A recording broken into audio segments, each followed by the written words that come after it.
अस्सलामुअलैकुम वरहमतुल्लाहि वबरकातुहू। उम्मीद करता हूँ आप सब खैरियत से होंगे, और अगर आप खैरियत से नहीं हैं तो मैं अपने प्यारे अल्लाह पाक से यही दुआ करता हूँ कि आप जल्द से जल्द खैरियत से हो जाएं। आमीन सुम आमीन। उर्फी जावेद नाम की एक सो कॉल्ड इन्फ्लुएंसर है जिसने हमारे प्यारे इस्लाम का मजाक उड़ाया, हमारे प्यारे इस्लाम को टारगेट किया है फिर से, और इसी वजह से ये बहुत ही ज्यादा सुर्खियों में है, जिसका मतलब है बहुत ही ज्यादा ट्रेंडिंग में है। यार ये बात तो तुम मानते ही हो ना कि काफी सारे लोग बॉलीवुड में आने के लिए, सोशल मीडिया पर फेमस होने के लिए किसी भी हद तक गिर सकते हैं। काफी सारी एक्ट्रेसेस तो अपना जिस्म तक बेच देती हैं, तौबा इस्तगफार, उटपटांग हरकतें करती हैं। और एग्जांपल के तौर पर राखी सावंत को ही ले लो। और फिर कुछ गिने चुने लोग अपने टैलेंट की वजह से, अपने स्किल्स की वजह से, अपने हार्ड वर्क की वजह से फेमस हो जाते हैं। फॉर एग्जाम्पल अच्छा डांस कर लेते हैं, अच्छी एक्टिंग कर लेते हैं, या फिर नेचुरली उनकी गुड लुक्स होती हैं। अब हमारी प्यारी प्यारी उर्फी जावेद मैडम ने मेहनत तो की है भाई साहब, ऐसा नहीं है कि उन्होंने मेहनत नहीं की, क्योंकि आजकल के जमाने में गलत काम करने में भी मेहनत लगती है। अब उर्फी जावेद ने ना मूवीज में आने के लिए, सॉन्ग्स में आने के लिए, यानी अटेंशन पाने के लिए बहुत कुछ किया है। यहाँ तक के डायरेक्टर्स को अपना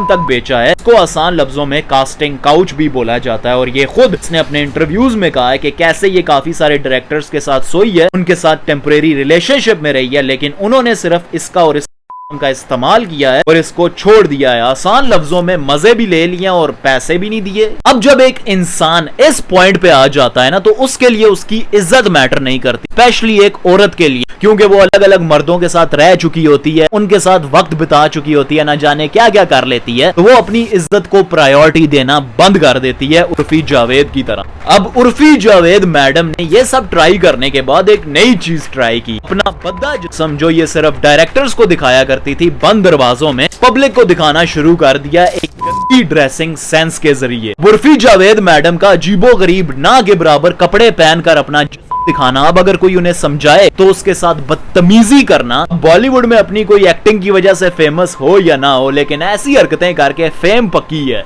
अब इस सब के साथ साथ हमारी प्यारी उर्फी जावेद मैडम ने एक और गलत काम किया, लोगों के सेंटिमेंट्स को हर्ट करना शुरू कर दिया, फिर चाहे वो हिंदू हो या फिर मुसलमान।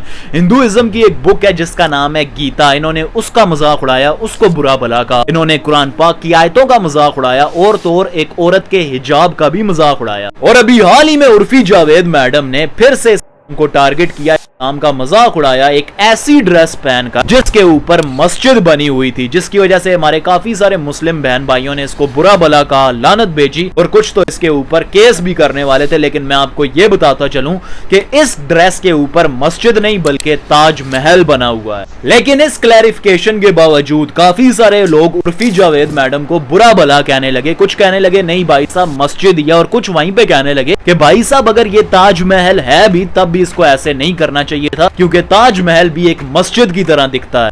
लेकिन यार देखा जाए ना तो इस सब में कहीं ना कहीं उर्फी जावेद मैडम की गलती है, क्योंकि इन द पास्ट वो इस्लाम का मजाक उड़ाती आई हैं, के असूलों को बुरा भला कहती आई हैं। और ये जो इन्होंने नाम रखा हुआ है उर्फी जावेद, जो कि एक इस्लामिक नाम है, इस नाम को इन्होंने इतना बदनाम कर दिया कि अब कोई माँ अपनी बच्ची का नाम उर्फी नहीं रखती।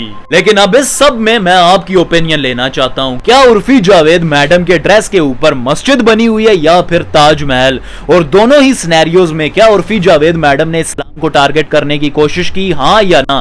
कमेंट सेक्शन में अपनी ओपिनियन जरूर देना, हम सब आपका कमेंट पढ़ेंगे। अगर आपको मेरी ये वीडियो पसंद आई हो तो आप इसे लाइक करके बता सकते हैं। अगर आप मेरा ये चेहरा दोबारा देखना चाहते हैं तो मेरे इस चैनल को सब्सक्राइब भी कर देना। जज़ाकल्लाह।